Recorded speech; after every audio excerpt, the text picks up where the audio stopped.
si Mylene Bagsain Panis, 47 years old. Nakatira sa Barangay California, Barotac Viejo, Iloilo. Ang area ng aking farm ay kalahating hektar. Bilang miyembro ng Patanum Iloilo Farmers Incorporated, sumali din ako sa Farmers Retirement Pension Plan Program ng Patanum.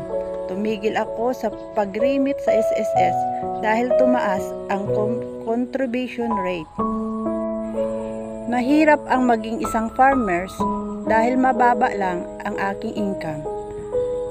At saka simula nang iniwan ako ng aking asawa, ako na lang ang nagtataguyod ng aking mga anak, lalo na at nag-aaral ang mga ito.